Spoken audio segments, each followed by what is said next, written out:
right. So, ladies, yes, we're gonna have a beautiful discussion about motherhood and see where that takes us. Okay. All right. Who should I pick first? Okay. It's been almost unanimously decided. Joe.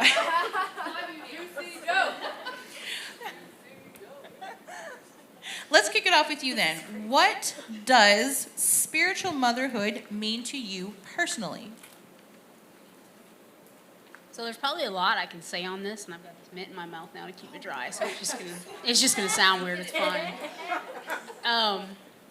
As I was thinking about it, I know the one thing that it talked about, like, what seasons of your life have you experienced it in? And I consider myself very blessed because I think I've experienced it in every single season of my life from a child up. In my early life, of course, it was my mom. As a preteen, we had an awesome lady that taught like it was a women's ministry at the church, but she took under, I think there was like 10 or 11 of us girls that were the same age, and she just poured into us. She'd have us over to her house, we'd have breakfast, we'd go shopping, do all kinds of stuff, and then in my early 20s, it's actually my sister-in-law, or my sister's mother-in-law stepped into my life, and she brought that level of spiritual motherhood that came with the correction side of it. Brandy, that whole pride thing, totally get that. Not really a fan of correction. I like to do things my way. But spiritual motherhood, it's important. We need it because sometimes we go through things in our lives where maybe our physical mom or biological mom, she's not filling that role. Or maybe we don't even have a mom, she's not in that role. And for women to step in and just give guidance and love and correction, I think it's imperative to us as Christian women in our growth to have somebody that steps into that role. Amen. Absolutely, and it definitely attests to how God fills in those gaps too. I love that. Alicia, same question to you. I want you to expand on what does spiritual motherhood mean to you personally, and did somebody model that for you in life?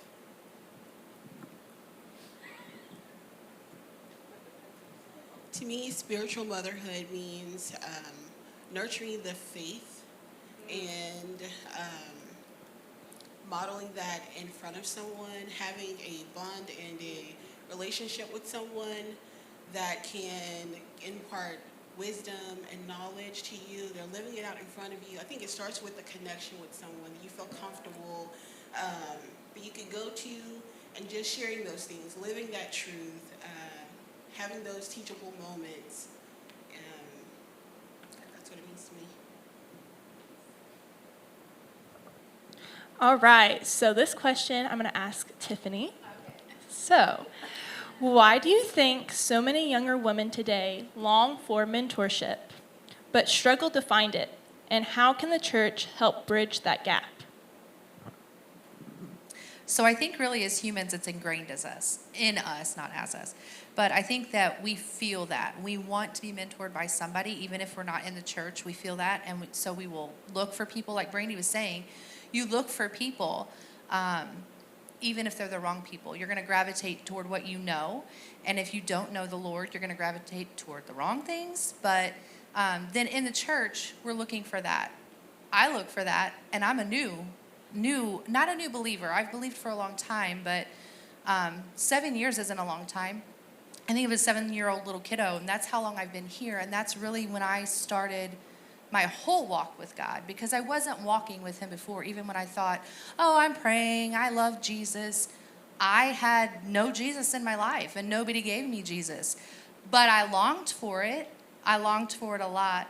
When I came here and got in this community, that's when I really found it. As far as I think what keeps them from doing that is fear of rejection. That's me in all of my life, fear of rejection. It keeps me from a lot of things, and I hate that about myself, but it's just who I am, and I have to work through it. And what was the last part of that question? Because I think you asked me like 3 sections. Yes, the last part was, how can the church bridge that gap together? Oh, community. Absolutely, 100% community. Yep. Wow, okay. To add on that question, Hannah, what keeps women from reaching out or stepping up? It's like you know. I will keep it right here. Start yelling. Okay, nobody ever gives me one of these, so it's a good thing. So what keeps us from stepping up? So my notes on here, I had fear of judgment, but really that we disqualify ourselves. So one of my favorite statements was God doesn't call the qualified, he qualifies the called.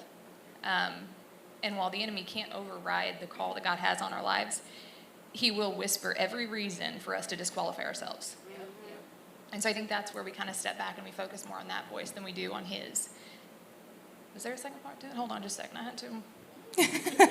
Just a second. Oh, yeah, that was good. That was Okay, perfect. Okay.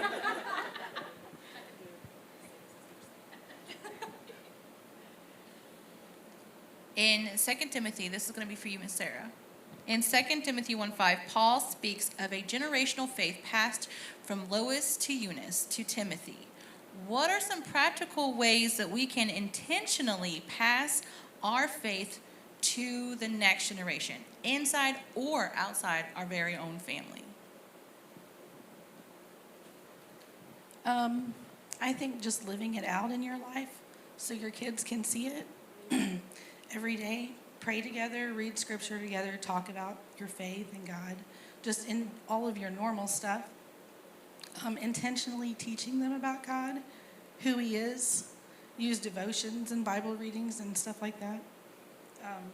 Was there something else with that? How do you tell the next in your own life? Living it out loud. Okay. Well, How are you living it out right now? I homeschool my kids, so I think, that is doing that. Most of our curriculum that we use is God-centered. God is the center, and the school stuff goes around that. So I think that's big.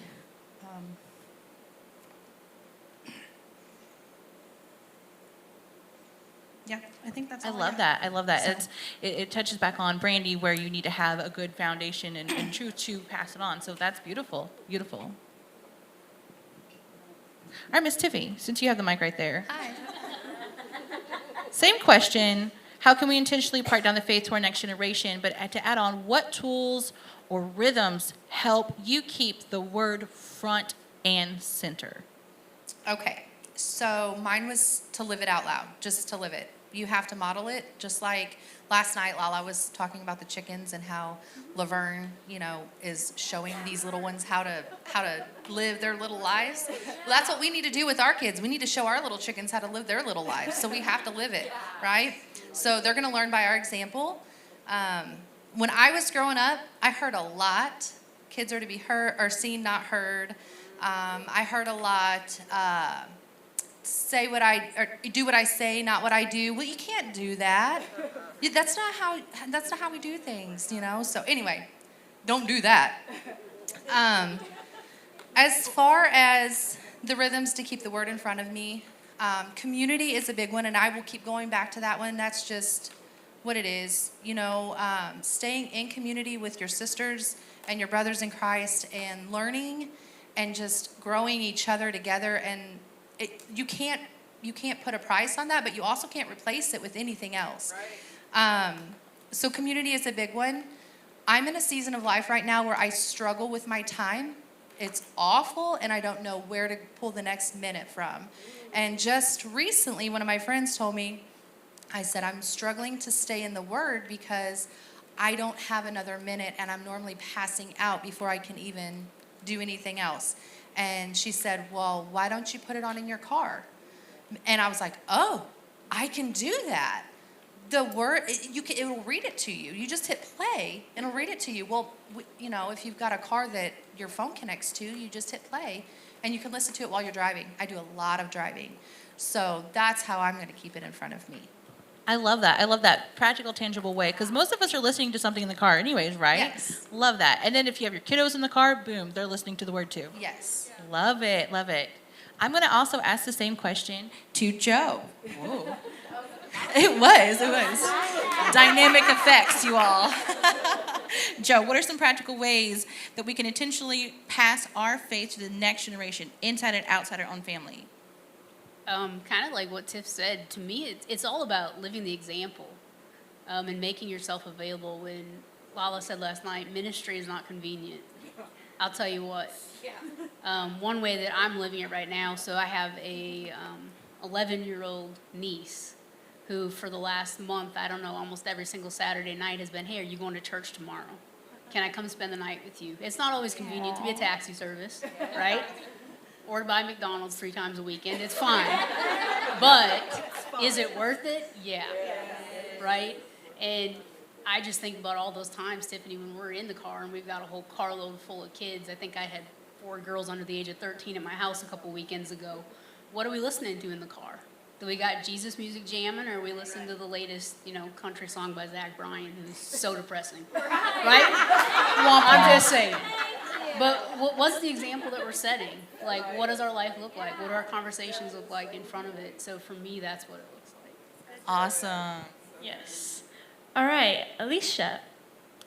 Discipleship isn't always formal. It can happen anywhere, our kitchens, the gas station, the grocery store. What are some everyday moments where you've seen discipleship unfold naturally?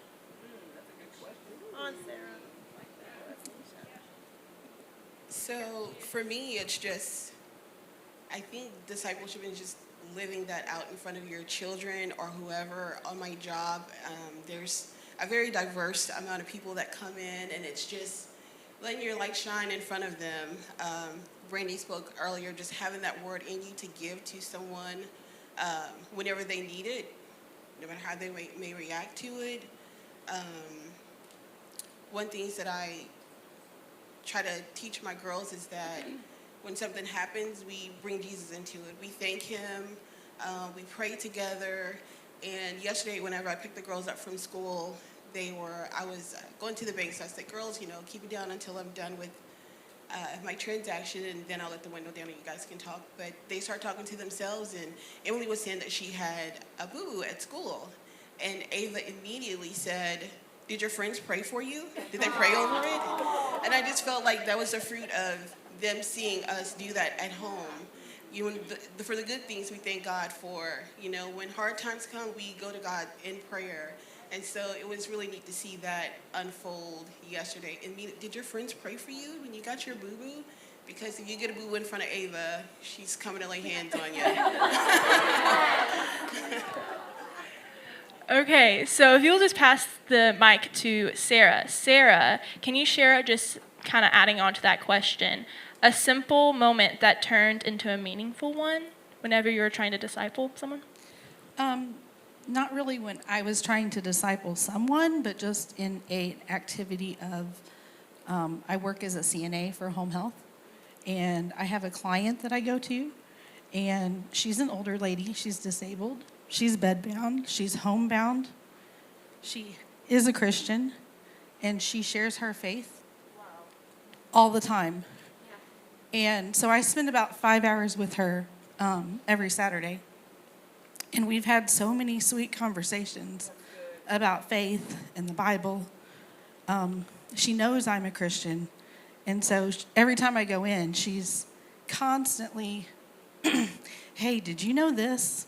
And giving me some fact about the Bible, And I kind of do the same with her, knowing, if I've learned something during the week, then I go in and I say, hey, did you know this? And so we're just back and forth all the time, sharing. She's prayed with me, and I've prayed with her. And this is all while I'm taking care of her and doing things, daily activities that she can't do, cooking for her, cleaning her, bathing her, all the kind of things like that.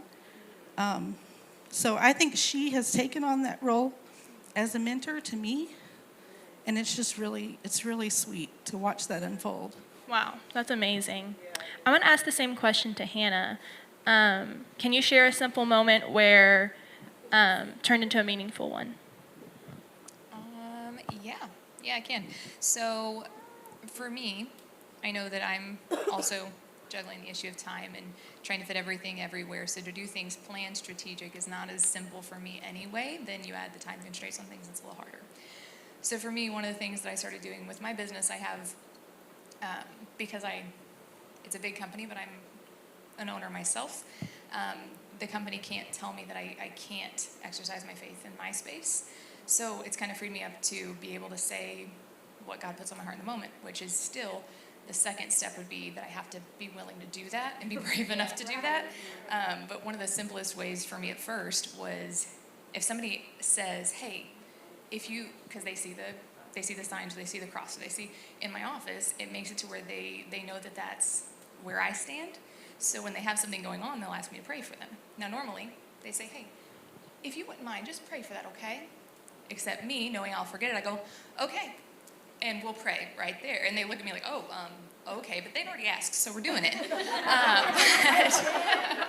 So it's just doing it in the moment so I don't forget, but it also allows that connection with another person and shows them what it looks like to be brave enough to do it now, regardless of situation, regardless of judgment, regardless of any of that. I also have those Mud Love bracelets that they have at the Giving Tree. Would you like that little plug there? Yeah. I used to wear those all the time because someone somewhere that I would be talking to would remind me, and they say different things, worthy, pray, trust, things like that.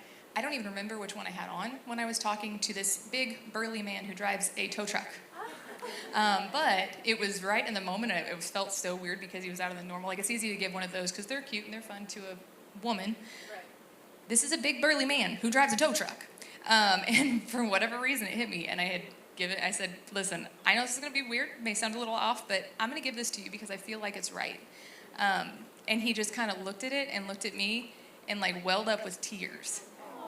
And then later told me how much, like, I didn't know what he was going through. And when I say later, I mean the next year that I saw him, told me how much that moment actually meant, but he couldn't say it in words then. And I go, I'm glad God knows, because, but to be brave enough to do what you feel is so odd in the moment is going to be that much more impactful. So I don't know if that answers the question the way that you asked it. Okay, good. So keeping in mind the same question, recall a time, start with Sarah this time. Recall a time how God surprises you about how he uses that time. Like, for instance, with your client, how was that a surprise to you? Well, you know, I'm going into this lady's house with an expectation of I'm going to be working really hard because it's hard work to turn somebody in a bed and clean them and do all that kind of work for them. And it's just every time I go in, it's a blessing. Like, that's 5 hours that I get to spend with Jesus because she's being Jesus to me, you know. So, Alicia, what about you? What's a surprising time that God has used where you work? Because I could actually tell some stories for her. But I'm curious, anything comes to mind that has surprised you in where you're at and how God has been using that? There was one time usually I have Sundays off, but this particular time I didn't. It had kind of been a run-on thing, so I was kind of like, come on, like, I need my Sundays. I'm not supposed to be here, and kind of felt some kind of way about it. We had a storm coming, like tornado, the sirens were going off and all that kind of stuff. And it was busy at first. Everyone's trying to get, water, just prepare for the storm or what might happen. And it was all crazy, and then all of a sudden the store was empty, it was quiet, and I had one guy who stumbled in the store who was a drunk. He was having a rough day. I sold alcohol to him a couple times, and he's about to be cut off. And it's just me and him in the store. And Madeline was making these little bracelets, and earlier that day he bought 5 from her. So he came back in, and he'd been at the skate park, and he was wearing his bracelets. He asked to use the restroom. And I was like, okay. And I felt kind of weird just being in there with, like, a drunken guy. He's kind of violent sometimes. You could just, I was like, all right, what's happening here? But anyway, he went in the restroom, and I could hear him, like, bawling his eyes out, like, boo-hoo. big man crying. And I began to talk to him, and after he came out, it's like, hey, what's going on? And he was just talking about like, the bracelets that Melon had made, he had them pushed up here on his arm, and it was covering where he had done drugs. And he was like, I'm just tired of this life. And I had mentioned church to him before and stuff like that. You could tell that it kind of made him feel shy, but like he wanted to know more. And I ended up I was like, can I hug you? I'm a hugger. It's how I say hi. And so I just ended up hugging him and praying over him, and he just wept on me. And it made me feel like sometimes I can go to church and be fed, but sometimes you have to do the feeding. And so it made me change my perception on like, how come I don't have my Sunday off? Why am I here? I need to be there. But God had already known who would come through those doors. And I had the Don't opportunity. he though? I Yes. had the opportunity to just speak Jesus over him. And it was a moment. I'll never forget it. Yeah. That's wonderful, wonderful. Tiffany, same question. I want to know if there's an example in your life that God used an unexpected or a way that surprised you when he was using you to disciple in informal ways in your life. Well, there's a lot of ways. Oh, that sounds different than what I was using. There's a lot of ways that I see it happening. A phone call, a lunch date, on my couch while our kids play. There's a lot of things that happen when he uses me, and I don't have a specific other than last night. It was the funniest thing. Summer and I was literally giving her a ride around the church to the car because she parked out back and everybody else had left. And I don't know how long we ended up.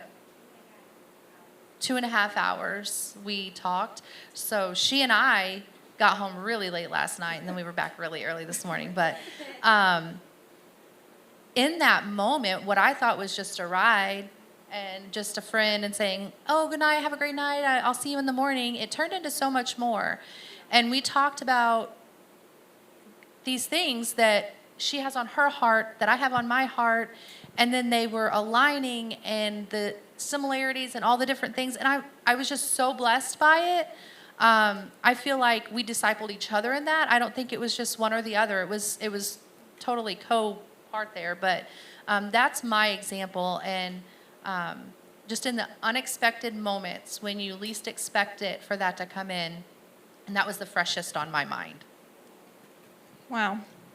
All right. So, Joe.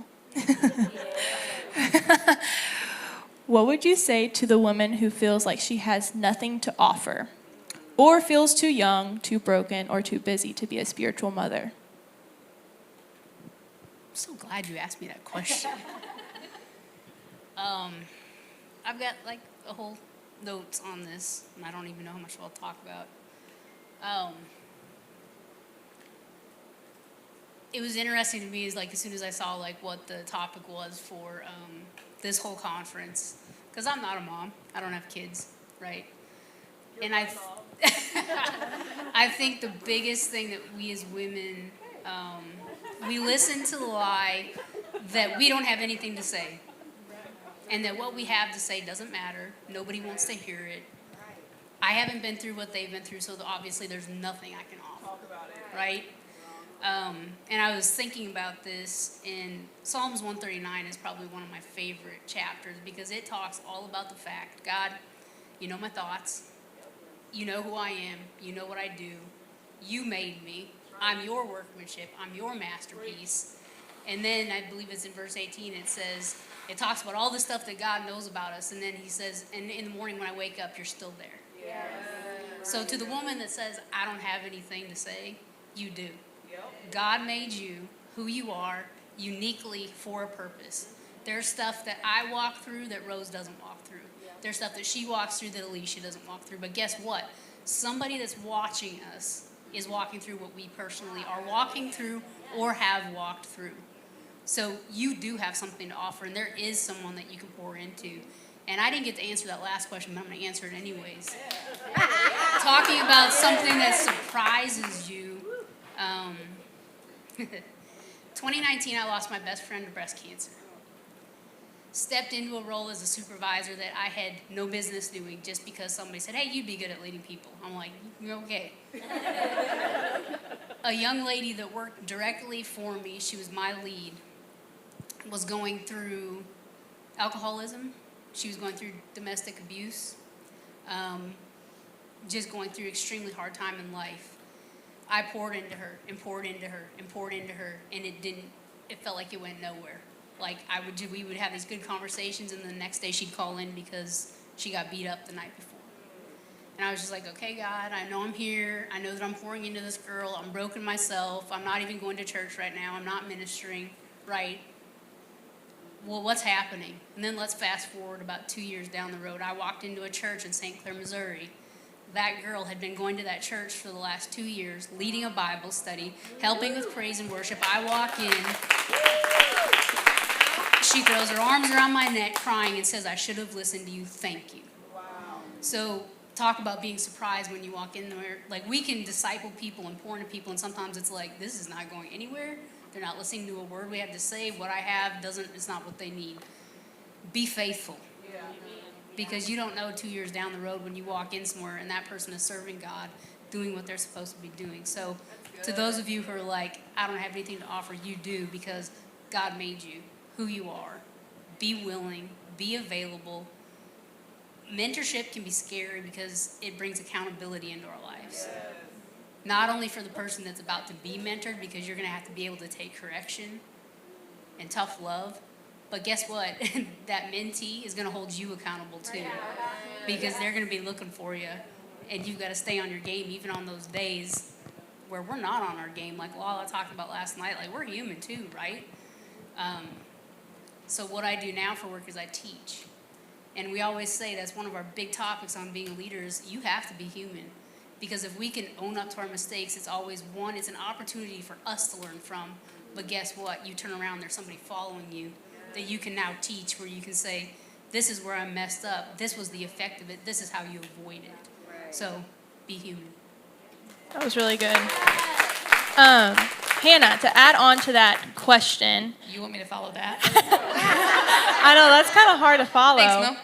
And Joe kind of like talked about it, but what lie do you think women often believe about their value in the kingdom?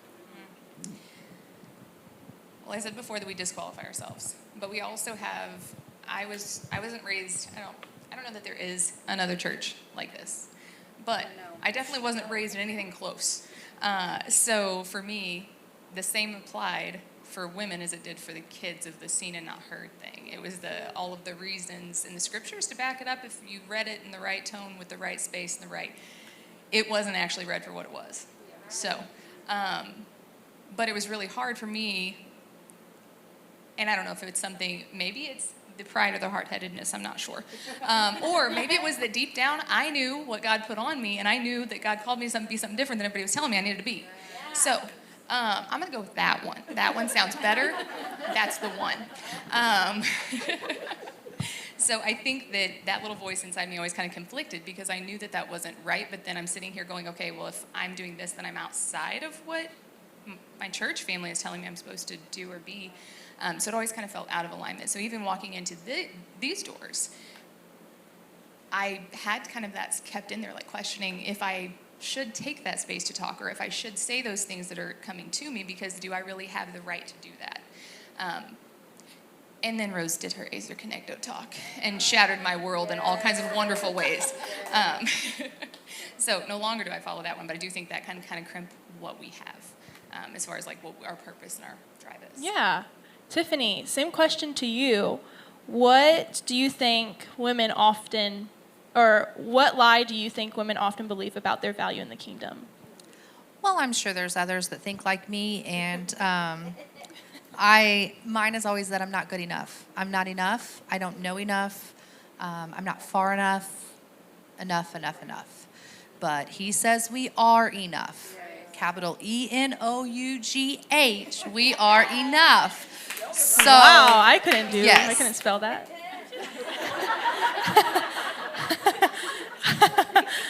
Oh, wow, okay. Okay, I'm going to ask you another question along with that. What truth from God's word anchors your confidence? You know, you talked about how you don't feel enough. So what truth anchors your confidence? That we are enough, that we are loved, we are His, and that's it. Right. Do you have anything? Okay, guys, I'm gonna put you on the spot. It's gonna be okay though. Don't worry, because there's no right or wrong answer. Okay, this is gonna be one for everybody. So I'm gonna start it with Alicia, and I just want us to go through the whole line. Okay. What is advice that you would have for either, and just if you have both, just tell me both. If you just have one or the other, tell me other. Do you have advice for somebody who is mentoring, pouring into as a mother, or do you have any advice for somebody who is being mentored? You kind of already touched on this, so please elaborate if you feel like it. No.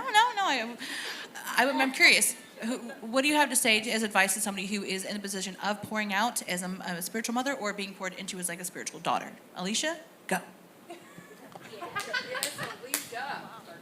I would say to someone who is mentoring to a daughter to just be intentional. Make the time to take the time. There's no other time worthy of that time. It's so important. Life goes by fast. Moments happen. And I'm just so thankful that I moved away from home at the age of 18. But my mom and my dad and my aunt that I went to have summers with every year, they poured into me nonstop. I remember, wanting to be a mom forever. From baby dolls, I wanted to be a mom. And I remember driving down the road one day, and I was just thinking about becoming a mom, and all of a sudden it hit me, and I was like, I don't know how to raise a child. I'm good, but how did I become good? How did they raise a good kid? I took joy in doing all the things right and listening to my parents and stuff, but how did I arrive there? What do I tell my kids? And so I was like, wait a minute, I'm not ready for this. But then I remembered that they just gave me Jesus. They just taught me God along the way. And so when I moved away at 18, 600 miles away from home, there were scenarios that happened that, they didn't show me as I was growing up, but I knew who to go to and who to lean on. So I was just so thankful that they took the time to, it makes me think of in Genesis when it says that God walked with Adam and Eve in the cool of the day. I just feel like my parents just kind of walked with me in the cool of the day, just teaching me all the things, showing me taking the time. So take the time.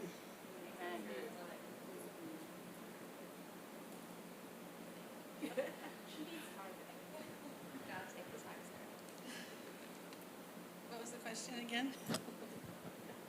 What is some advice that you would want to give somebody who is either being poured into as a spiritual daughter or somebody who is doing the pouring like a spiritual mother? What advice would you give to them or both of them? Someone that is pouring into other people. A lot of times you feel like you don't have anything to pour out. You don't know enough. That you don't know enough about what's, or that you just don't have the ability to do that. Just like this woman that I take care of, she's homebound. And God sends people to her, and I think she has this gift that God has given her to be able to voice what she needs to voice to these individual people that come in. I feel like God gives us the ability to do it and the audience. And sometimes we just need to take that step forward. Yes.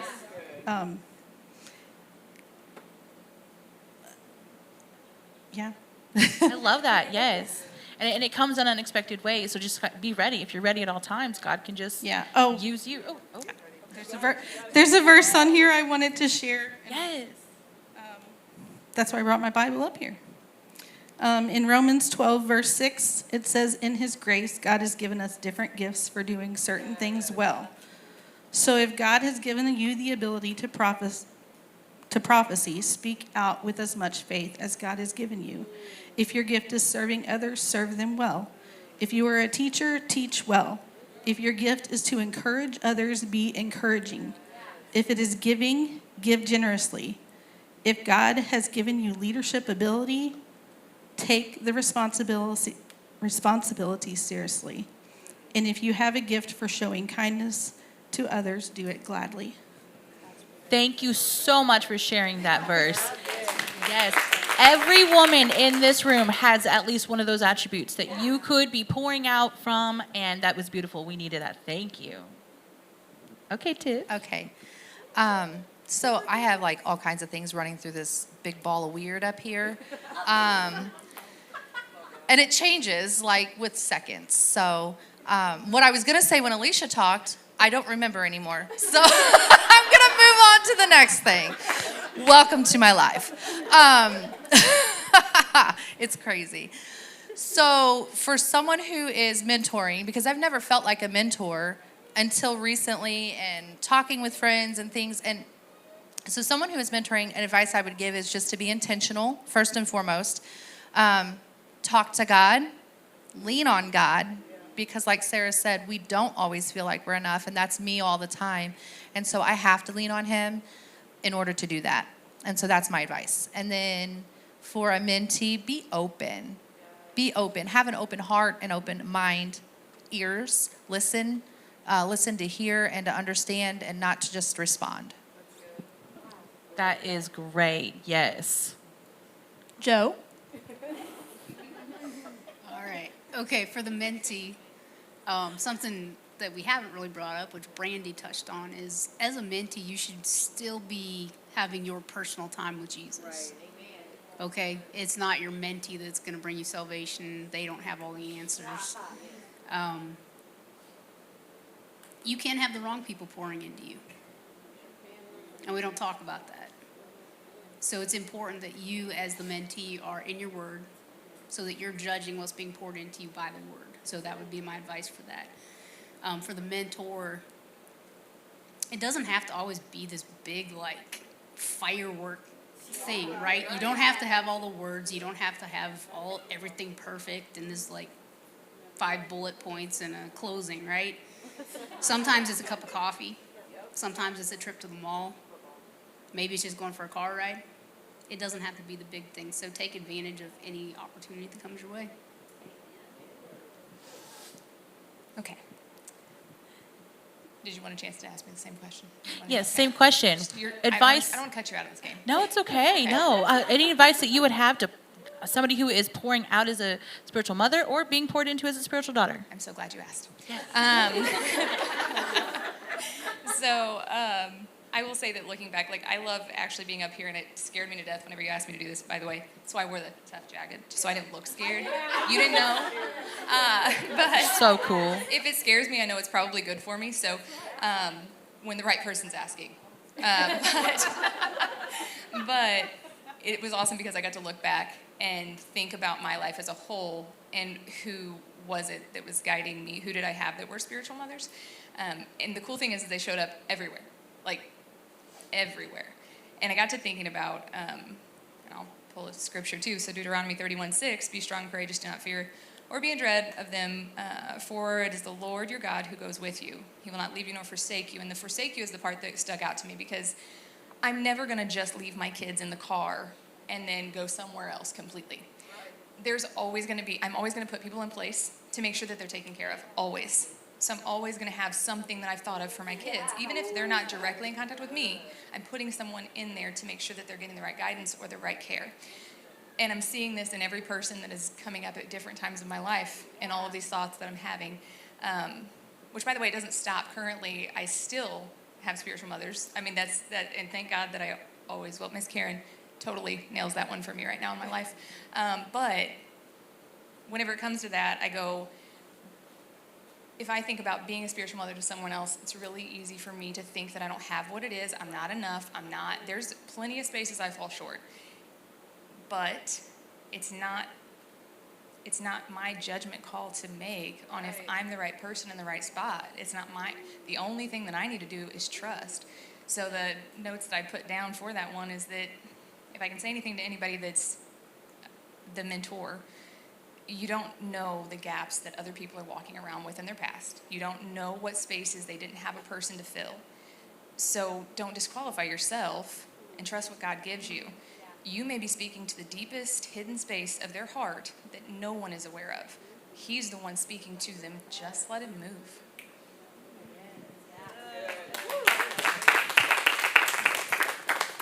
Panelists, I want to thank you so much for joining us on this stage. Yes, thank you guys for coming and answering these questions. Yes, sharing It's your been wisdom. fun. Yes. And I hope for you out there that not only was this a wisdom-filled time of discussion you heard, I hope that it in turn causes more discussions amongst you in your own life. Take this back to your communities. If you're not from our church, take this back to your own community and start finding ways to be a spiritual mother or be receiving spiritual motherhood.